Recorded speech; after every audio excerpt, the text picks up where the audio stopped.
Hello, beautiful people. How are you doing today?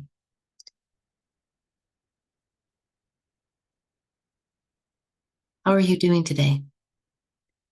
See, today was one of those days that I almost didn't do this. Yes. Sometimes I'm just not motivated to do the things I put on my schedule because I get caught up in doing other fun things. I can constantly creating new things for y'all. And right now, I'm working on a simple, easy to follow course template, whatever you might want to call it, pay as you want. Um, and it's just teaching you how simple life truly is. We make it hard. We really make life harder than it is because of our stinking thinking. We don't realize that what is in front of us, what is available for us, is a gift. We most of the time just wake up and do the same thing every day. We don't truly plan our life, what it is that we want. And when I say plan our life, meaning that you figure out what it is that makes you happy. What makes you happy? What is it that you naturally can do? Some people are natural teachers, some people are natural organizers, some people are natural leaders. What is it that you naturally can do that makes you happy? Some people are very mechanical. So writing down and figuring out what it is that you are naturally good at. And when you have that, now say to yourself, how can I take this natural gift that I have, something that I absolutely love doing? It is so easy for me. How can I turn that in something I get to do today? Yes, today. Because when you do things that you naturally are good at, that you enjoy, it motivates you to do it more and more and more. And when you do that, guess what? You're happy because you're doing what you want to do. It's something so simple, but we get caught up in the same old routine of waking up, doing your morning routine, whether it's just getting a cup of coffee and getting dressed and heading off to work, or getting the kids ready for school, or maybe you're one who wakes up, meditates, and exercises and writes in your journal and plans your day and works your plan. I don't know what kind of person you are, only you do. But during that, I got to plug in my computer. Yay! But during that time that you're planning on what you would like to do, it should be, literally 2 minutes. Don't take too long. Don't waste the time. Ask yourself, what do I want to do today that will bring me joy?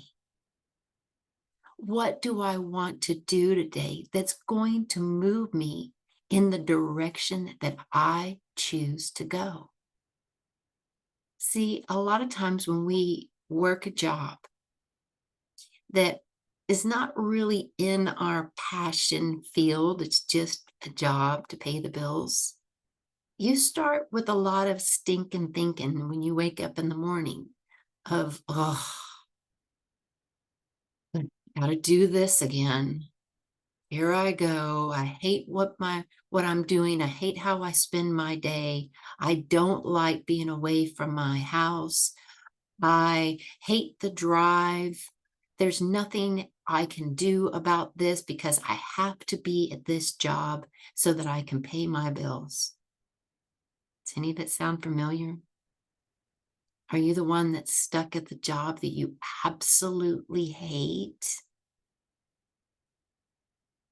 Well, There's a couple things you can do about that. First of all, don't quit until you have another job. That's a big one, you know, and you want a mindset of asking yourself, just like I did, what am I naturally good at?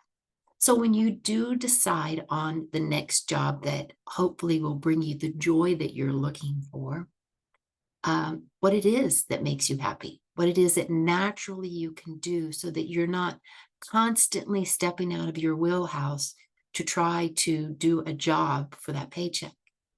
If you are working within your wheelhouse of your natural gifts, things that bring you joy, and what happens is you look forward to doing your work.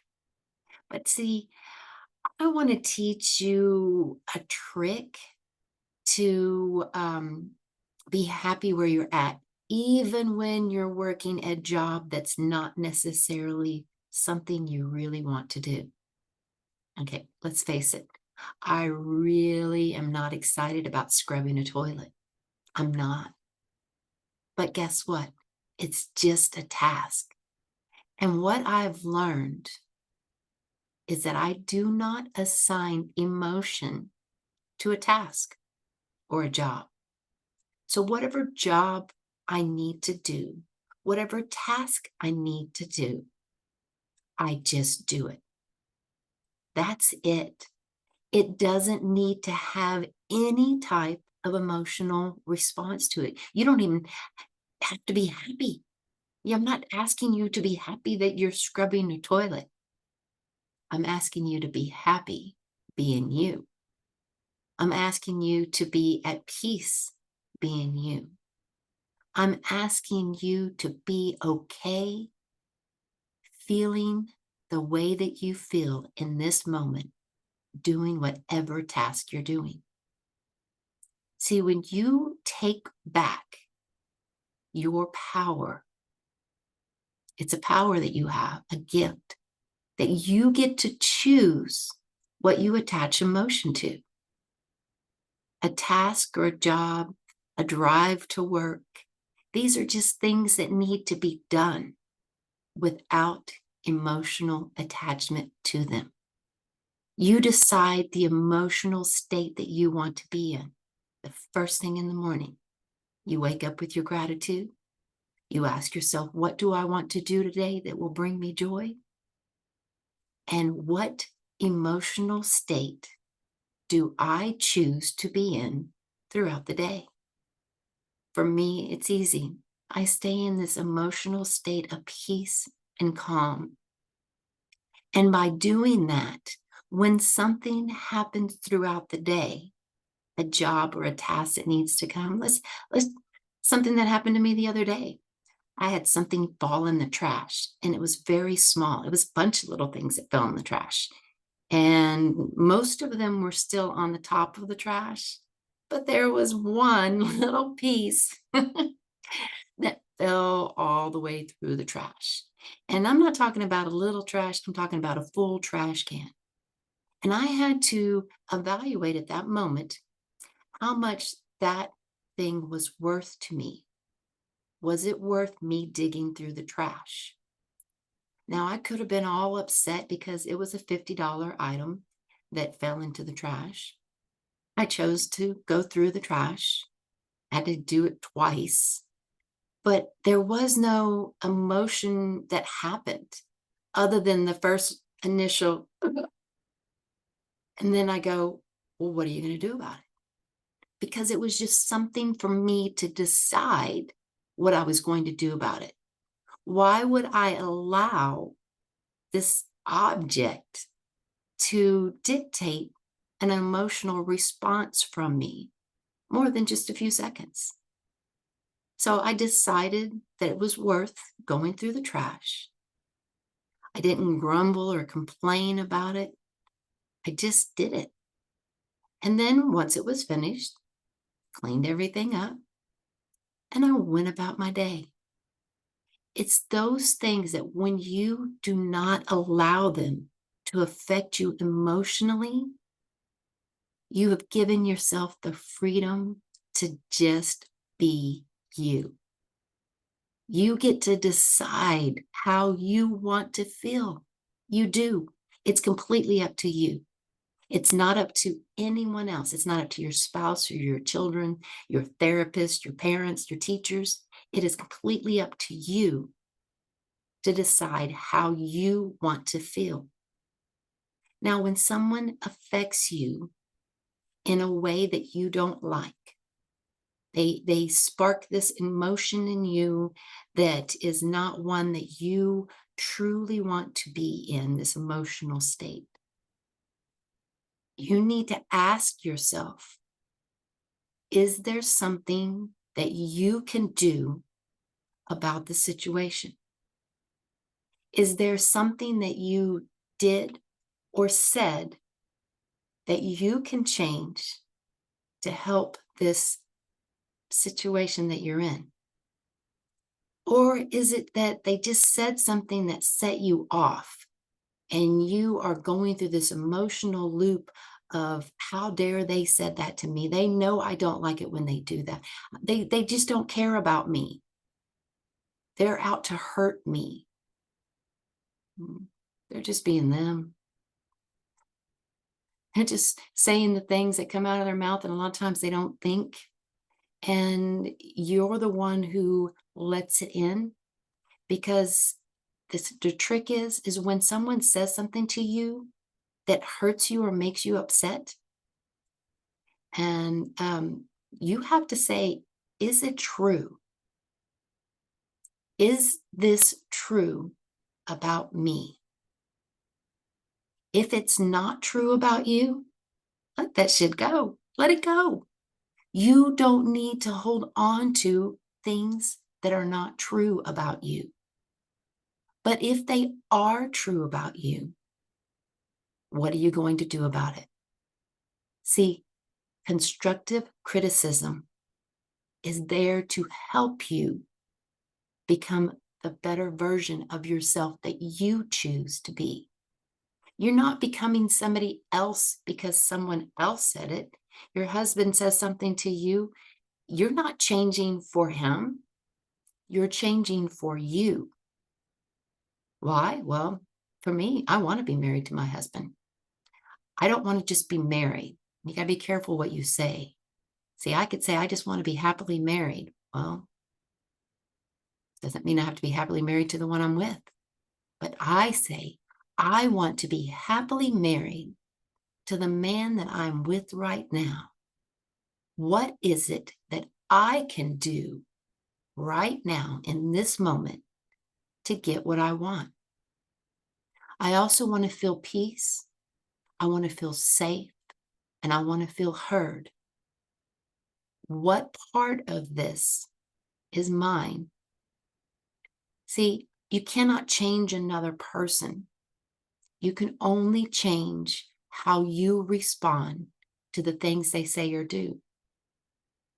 Make sure you have clear boundaries of what it is that you want and speak them clearly to your partner, your children, your friends, your coworkers. Everyone should know your boundaries, and not in a mean way.